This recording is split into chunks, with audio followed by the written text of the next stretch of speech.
La marine nationale dépêchée sur la côte basque pour mettre fin au blocus espagnol. 20 millions de pieds sur le macadam parisien, il faudra marcher demain dans la capitale faute de bus et de métro.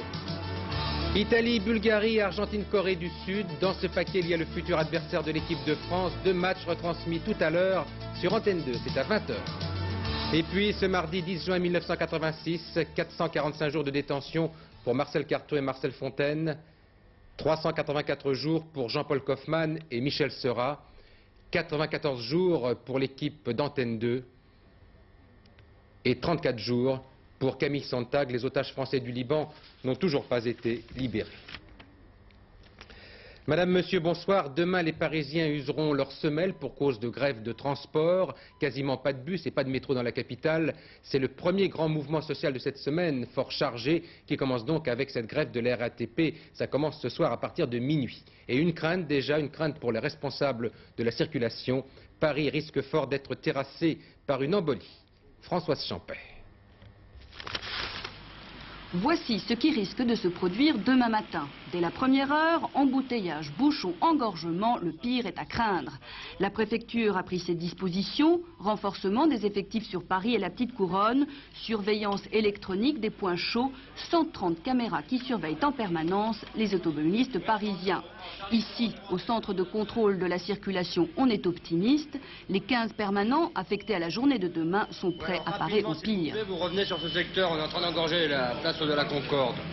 Je recommande à ces automobilistes de respecter scrupuleusement le code de la route, de s'arrêter à l'orange, de ne pas s'engager dans les carrefours déjà encombrés, d'éviter les stationnements en double fil, de faire preuve aussi de bonne humeur et de patience. Mais ils peuvent quand même venir au travail demain. Bien sûr, bien sûr, bien sûr. Je conseille à tout le monde d'aller à son travail très normalement demain.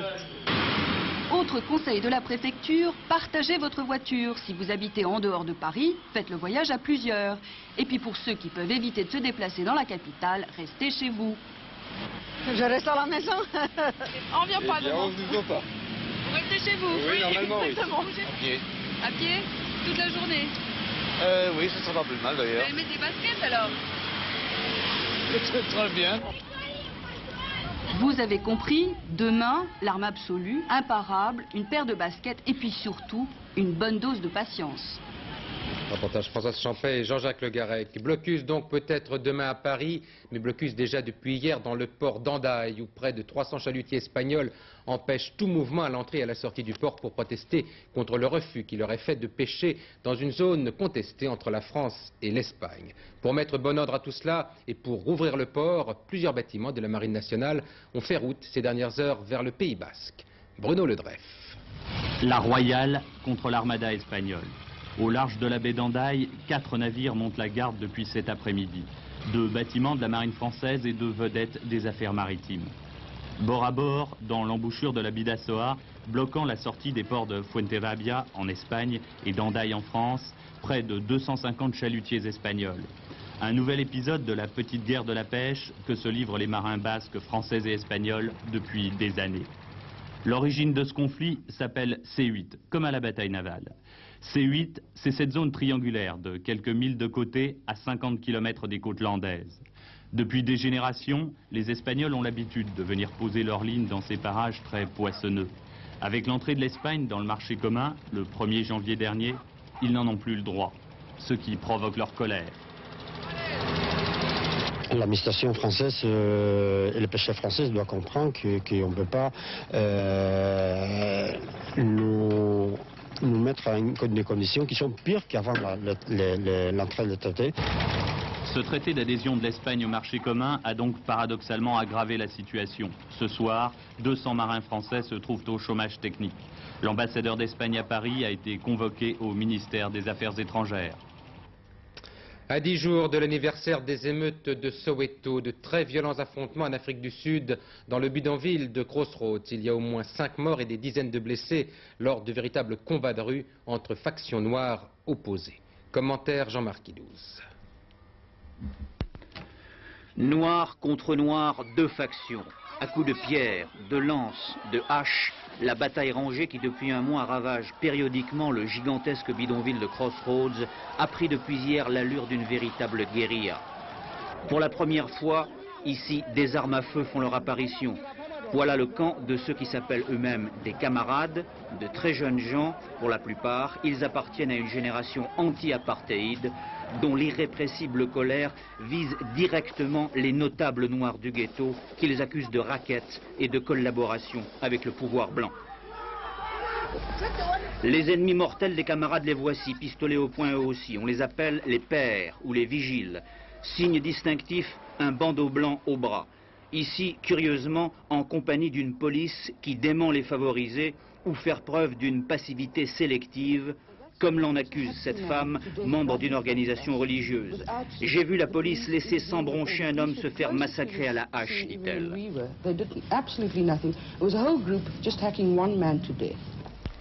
Comme après chaque attaque, les vigiles ont mis le feu au baraquement du ghetto. 50 morts, des dizaines de milliers de sans-abri en un mois. Les affrontements fratricides de Crossroads ont réussi à provoquer l'exode d'une foule misérable. Celle justement que le gouvernement sud-africain cherche depuis toujours à installer ailleurs qu'à Crossroads. Le vice-premier ministre irakien, M. Tariq Aziz, est actuellement à Paris. C'est une visite à replacer dans la perspective du rééquilibrage de la politique française sur fond de guerre entre l'Iran et l'Irak. Après avoir vu ce matin François Mitterrand, M. Tariq Aziz a été longuement reçu cet après-midi par Jacques Chirac.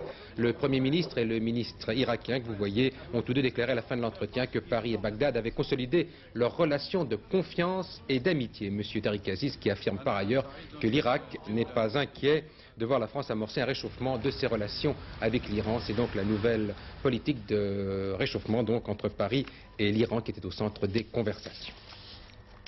C'est demain que l'on connaîtra en détail le projet du gouvernement sur le nouveau paysage audiovisuel français. C'est en tout cas le thème central du Conseil des ministres de ce mercredi. Un projet de loi qui sera ensuite présenté aux députés. Mais aujourd'hui, l'Assemblée nationale examinait un autre texte qui doit arrêter le nouveau statut de la presse. Une discussion importante sur laquelle nous allons venir dans un instant. Juste le temps de vous rappeler que les grandes lignes du texte proposées donc aux députés. Olivier Lerner et Jean-Michel Mercurol. Le nouveau régime juridique de la presse s'appuie sur un projet du Sénat de décembre dernier. Le texte abroge la loi Fillioud de 84, mais aussi les ordonnances de 44. Il conserve une certaine transparence de la presse, interdiction d'utiliser un prête-nom, obligation d'un directeur de publication, mais il n'oblige plus chaque titre à posséder sa propre équipe rédactionnelle. Tout changement de capital doit être connu des lecteurs et l'apport de capitaux étrangers est limité à 20%. Mais le débat risque de s'envenimer lorsqu'il s'agira de fixer les limites à la concentration de la presse. Le rapporteur, Michel Péricard, propose qu'un seul groupe de presse ne puisse détenir plus de 30% de la diffusion nationale des quotidiens, contre 15% dans la loi de 84. Robert Hersant, qui flirte à 28% du total de la diffusion, serait désormais à l'abri. Mieux, les opérations de rachat du Progrès de Lyon et de l'Union de Reims redeviennent possibles. 600 amendements ont déjà été déposés par les socialistes et les communistes. Ils saisiront très certainement le Conseil constitutionnel, mais la commission Caillavet pour la transparence et le pluralisme de la presse sera dissoute. Voilà une discussion entamée aujourd'hui et qui se poursuivra certainement demain. C'est aussi demain que sera discutée la motion de censure déposée par le Parti socialiste après le vote du projet de loi sur la suppression de l'autorisation administrative de licenciement. Une motion qui n'a aucune chance d'aboutir compte tenu du rapport de force à l'Assemblée nationale. Édouard Balladur, dans une interview au Figaro, la totalité des prises sera libérée avant la fin de l'année. La dette extérieure de l'État sera réglée à la même époque, déclare le ministre de l'Économie et des Finances. Monsieur Balladur qui peaufine avec son équipe les projets de privatisation prévus au calendrier. Dans une première vague, c'est-à-dire avant la fin de cette année, on sait qu'il y aura au minimum une grande entreprise industrielle et une banque qui reviendront au privé. Chacun se prépare donc à cette échéance, notamment dans les banques. C'est le cas par exemple de la Caisse nationale du Crédit agricole qui pourrait être l'une des premières, si l'on en croit François Guillaume, qui planchait aujourd'hui devant le conseil d'administration. Le Crédit agricole, où cette éventualité n'est pas vue forcément d'un mauvais œil. C'est une enquête de Maryse Manot et de François Granier. 1950. En ce temps-là, quand les paysans du Maine-et-Loire apportent leurs économies au Crédit agricole, personne ne proteste contre la mainmise de l'État sur la Caisse nationale. Et pour cause, c'est l'État qui avance les fonds distribués à l'agriculture par le biais de cette caisse. Témoin de cette époque, le premier président de la FNSEA, Eugène Forget, était administrateur de la Caisse du Maine-et-Loire. La Caisse a bien changé, mais les souvenirs sont intacts. À cette époque, Paris nous paraissait très loin et la Caisse nationale aussi. Elle était distributrice des crédits d'État qui nous apportait notamment les prêts intéressants pour les achats fonciers à 3% pour 15 ans. Et à ce point de vue-là, nous considérions que c'était un organisme extrêmement important et nous y tenions. 1986, le discours a changé dans les caisses régionales. Elle propose de racheter à l'État la moitié au moins de la caisse nationale. La tutelle est remise en cause. Depuis 20 ans, il n'y a plus d'avance de l'État au Crédit Agricole depuis plus de 20 ans. Et les caisses régionales sont devenues des banques de plein exercice qui prêtent à l'agriculture, toujours et en priorité, mais qui prêtent aussi aux particuliers, beaucoup, aux entreprises, aux artisans. La logique qui avait présidé à la mise en place d'une caisse nationale de crédit agricole, établissement public, ce qui était logique à l'époque, cette logique n'existe plus. La logique du Crédit Agricole est celle de toutes les banques. Pour une raison simple, seulement 20% des chèques qui arrivent à la caisse viennent de l'agriculture. Tous les autres viennent des particuliers, de l'industrie ou de l'artisanat. Paradoxe, les non-agricoles font tourner la banque verte, mais ils n'ont pas le pouvoir. Cet artisan est seul avec un industriel à être entré au conseil d'administration de la Caisse du Maine-et-Loire. En cas de privatisation, il aimerait bien que les agriculteurs fassent une place plus grande à ceux qui fournissent la majorité des dépôts. Je pense que les agriculteurs et toutes les personnes qui dépendent de l'agriculture ont peur de perdre un privilège. Vrai, les agriculteurs craignent que la banque qu'ils ont créée avant-guerre ne leur échappe. Ce qu'ils veulent, se réserver les 2/3 des sièges dans les conseils d'administration, exiger que la banque verte soit seule à distribuer les crédits bonifiés. Bref, ils demandent encore beaucoup à l'État tout en exigeant qu'il cède la place. Un joli mois de mai pour le marché automobile français, un bon mois de mai pour la régie Renault. Les immatriculations de voitures neuves ont progressé de 8% selon les toutes premières estimations. Et c'est Renault qui profite le mieux de cette reprise avec une augmentation de 11% de ses ventes.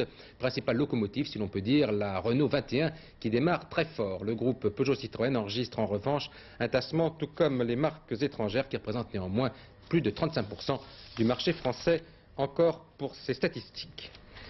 Un ballon d'oxygène pour les DOM-TOM avec toute une série de mesures exceptionnelles destinées à leur développement. Elles ont été annoncées tout à l'heure par le ministre Bernard Ponce. À retenir notamment que toutes les entreprises et les particuliers, qu'ils soient dans les DOM-TOM ou en métropole, ne paieront pas d'impôts pendant 10 ans s'ils investissent justement dans ces DOM-TOM. La bourse française en légère hausse, aujourd'hui un peu plus d'1,5 point. C'est un résultat notable compte tenu des difficultés de Wall Street qui a perdu de son côté environ 2 points, 2,5 points exactement, lors de la dernière séance. Robert Pandreau, le ministre chargé de la Sécurité, précise la mission de la police en inaugurant un commissariat à Argentan. Répression et prévention doivent être étroitement associées, dit-il, pour répondre à la première des libertés républicaines, c'est-à-dire la liberté de chacun. Monsieur Pandreau, qui estime que la présence de la police sur la voie publique est une des formes les plus efficaces de la prévention. Les préoccupations de M. Pandreau rejoignent d'ailleurs les initiatives prises il y a plusieurs mois pour revoir justement la formation des policiers. Formation permanente, recyclage et méthodes rénovées pour les promotions d'élèves gardiens de la paix.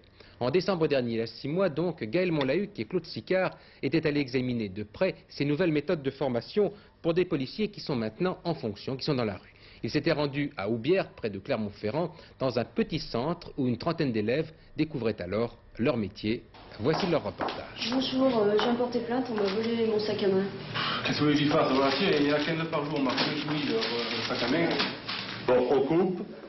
Est-ce que vous pouvez me dire les erreurs qu'a commises votre collègue? Au milieu, un désintéressement total de la part du gardien de la paix chargé à l'accueil. Une séance de simulation sur le thème de l'accueil. Prise de parole, tenue, sens psychologique. L'accent est mis désormais beaucoup plus qu'auparavant sur l'amélioration des relations avec le public. Bonjour madame, vous désirez? C'est trop loin, vous prenez le passage coûté quand vous traversez. Vous emmerdez, vous m'emmerdez. Je vous emmerde? Hein, je vous emmerde? Oui. Hein? Je vous emmerde? Oui. Non, le policier n'a pas le droit de se conduire ainsi. Cette fiction vidéo fait partie du cours sur la légitime défense. Ils ont 6 exemples concrets à analyser. L'homme est armé et menace autrui, l'agent a le droit de tirer. C'est plus complexe qu'il n'y paraît, ils doivent décortiquer le code pénal point par point. Ils y passent plusieurs heures par jour, c'est rébarbatif, mais ils ont bien conscience que c'est essentiel pour leur métier. On voit toujours le côté physique du policier qui intervient. Comme Starsky et Hutch, mais je ne pense pas que ce soit la plus grande partie du travail du policier. En effet, ils dégaineront bien plus souvent leur machine à écrire que leur âme. Alors, apprentissage accéléré de la dactylo, mais aussi, et c'est nouveau, initiation à l'informatique. Sport de combat, formation tout à fait classique. Ils ont bien sûr aussi un entraînement au maniement des armes. Chemin contre le mur. Dépêchez-vous. Reculez et cassez les jambes. Ok, j'y vais. Intervention sur un individu présumé dangereux. Démonstration enregistrée et répétée pour corriger tous les gestes. Contre le mur. Ok, c'est bon. Alors la scène là, toi accompagné, hein, il faut que tu décales légèrement de façon à empêcher, d'accord, l'individu de fuir. Hein, sinon, c'est bon. En gros, la sortie c'est bon. Hein. Bon, le travail maintenant de la palpation. Sport de loisirs aussi au programme. Le stage dure 8 mois au lieu de 5 auparavant. Ils ont aussi une formation sur le terrain. Un effort en vue de professionnaliser ce métier. Un métier, oui, c'est pas tellement un métier. Enfin, pourquoi je le fais? Parce que je crois en quelque chose, et puis je sais pas, j'ai envie de faire quelque chose d'utile. Bon, on peut dire en fin de compte qu'il y a le métier, au sens propre du terme, et la vocation. La sélection est beaucoup plus sévère qu'avant. 27% d'entre eux sont bacheliers. Des tests psychologiques favorisent ceux qui ont le sens du devoir et refoulent ceux qui ont trop le goût de la répression. Une nouvelle génération de gardiens de la paix. Il faudra attendre encore quelques temps pour juger sur le terrain la qualité de ce changement. Un gendarme tué par un ivrogne en Haute-Savoie, il s'apprêtait à intervenir pour une simple affaire de tapage. L'homme a poignardé le gendarme qui avait 37 ans. Les années 60 sont à la mode avec expositions, colloques, festivals. Les 60s, comme on dit, sont même sur le point d'entrer au musée. Mais les acteurs de cette époque refusent le musée Grévin, qu'ils s'appellent Johnny Hallyday, Eddie Mitchell ou Dick Rivers, qui fête en ce moment ses 25 ans de métier. Reportage sur Dick Rivers de Jean-Jacques Dufour. Passionné de BD, de rock, Dick Rivers, 25 ans après ses débuts à la tête du groupe Les Chats Sauvages, continue de chanter et se souvient. Ça n'a pas duré si longtemps que ça. Dans l'esprit des gens, c'est énorme. Mais j'ai créé les Chats début 61 à Paris et je les ai quittés en août 62. Depuis 25 ans, ses couleurs favorites, le rose et le noir. Tout un roman. Ça paraît bizarre, mais dans le début des années 60, c'était impossible de trouver un pantalon noir. Et pour acheter des pantalons noirs, j'étais obligé d'aller chez comment ça s'appelle, Jacob de Lafont, qui fournissait les vêtements de, je sais pas moi, de serveurs, de garagistes, etc. Et c'était le seul endroit où on trouvait des pantalons noirs, puisque c'était des pantalons qui étaient destinés aux hôteliers. Mais toi, mon ami du temps passé, toi, mon ami lointain, jamais je ne t'oublierai. Entretenant toujours une passion sans limite pour Elvis Presley, le King, il anime quotidiennement une émission de radio sur RMC qui traite évidemment de l'âge d'or du rock'n'roll. Aujourd'hui, je fais de la radio comme certains de mes confrères font du cinéma, peut-être du cinéma un jour. Bon, la radio, je le fais plus en témoin, un invité permanent qu'un animateur. Je ne suis pas un animateur. Chauffe, Marcel. Ça te plaît, Marcello? J'ai eu des hauts, des bas. Nice Baie des Anges a été un disque d'or. Où est caché le pilote a très bien marché. Le nouveau disque Baby Doll, disons que c'est à l'air de bien démarrer. Disons que c'est plus long qu'il y a quelques années.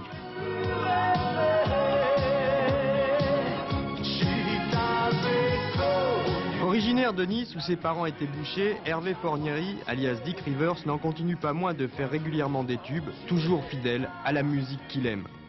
Il faut que je fasse très attention parce que si je fais des sons trop modernes, ça plaît pas. Il faut garder une certaine sincérité. Vous allez chanter jusqu'à quand? Oh, j'espère chanter encore pendant, pourquoi pas pendant encore un quart de siècle, puisque là j'ai fêté un quart de siècle de show business, que j'ai 40 ans. Pourquoi pas le rock'n'roll, ça se démode pas. Ce que je veux pas, c'est être ridicule, c'est-à-dire que je veux faire de la musique qui corresponde à mon âge. Il y a longtemps que je n'ai pas ouvert la cage du chat sauvage. Oh, baby doll, quand tu sors de... Dick Rivers, 25 ans de showbiz et le sens de l'humour. La météo maintenant avec Laurent Boussier et un temps globalement positif.